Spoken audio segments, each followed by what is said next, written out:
Hi, I'm Jared Thomas, and this week in our discussion on the fundamentalist modernist controversy, I've chosen to focus on J. Frank Norris. Norris is actually the subject of the research project that I've been working on for our class, so I was really excited when the opportunity to discuss him this week came up. Norris is somebody I was drawn to because, like myself, he is a Texan.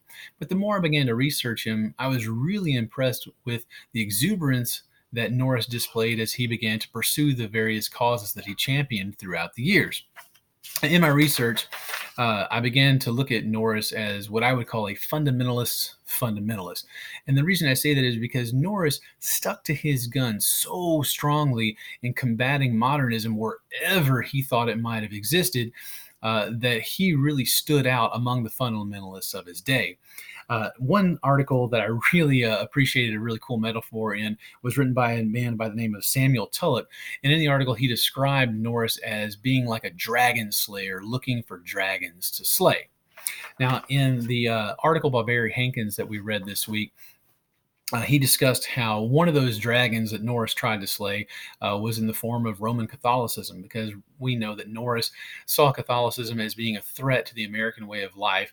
He thought it was going to changed the way that Americans behaved, and that had to go. Now, as he began to combat Catholicism, one of the things that I found very interesting was how that showed up in the 1928 presidential election and the way in which Norris was able to help Herbert Hoover win that election. Now, historically speaking, this is a really cool topic because at the time, Texas was a Democrat state. They did not vote Republican Party on a large scale like they do today. So, for Norris to sway so many Texas voters to vote for Herbert Hoover instead of the Democrat candidate Al Smith was really impressive. And the way that he did this was by going to the pulpit, going to his radio program, publishing articles in his publication about the dangers of electing a Catholic, Al Smith, to the presidency.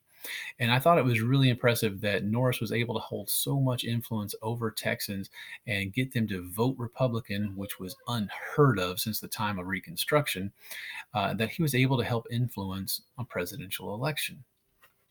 Now, what's also really interesting about Norris, another cause that he fought against, another dragon to slay, was communism. Because just like he saw with Catholicism, he thought that communism was a threat to the American way of life and his fundamentalist views. But what's really cool is he was willing to set aside his views on Catholicism and embrace them as an ally against communism. Dr. Tulloch also discussed in his article and said that Norris found the Catholic Church to be a stalwart ally in his anti-communist campaigns. So I think it's really cool that Norris is able to put aside his differences in order to focus on what he would consider to be the greater evil for the greater good. Now, on a final note about Norris that I found pretty interesting, and something that, in all fairness, to discuss his faults too, was the way in which he slew or tried to slay another dragon that he saw in the modernism creeping into the SBC, the Southern Baptist Convention. Now, Dr. Hankins does talk about that a little bit in his article, and he has another article that he discusses the conflict between the SBC and Norris at a little bit more greater detail and length. And he discusses how even though Norris saw modernism as being a big threat in the SBC and how several of the leaders of the SBC had very strong ties to the modernist beliefs, Norris was actually wrong in this case. Most Texans held on to their conservative values. They weren't a big fan of liberalism no matter what. And the Baptist Church really wasn't the haven for modernists that Norris made him out to be. So in this case, the Great Dragon Slayer was completely wrong and ended up being more of a Don Quixote figure trying to slay a windmill. Anyway, J. Frank Norris, fundamentalist to his core, a very interesting character, and I highly recommend, if you have time and are interested in fundamentalism at all, reading more about J. Frank Norris. Thanks.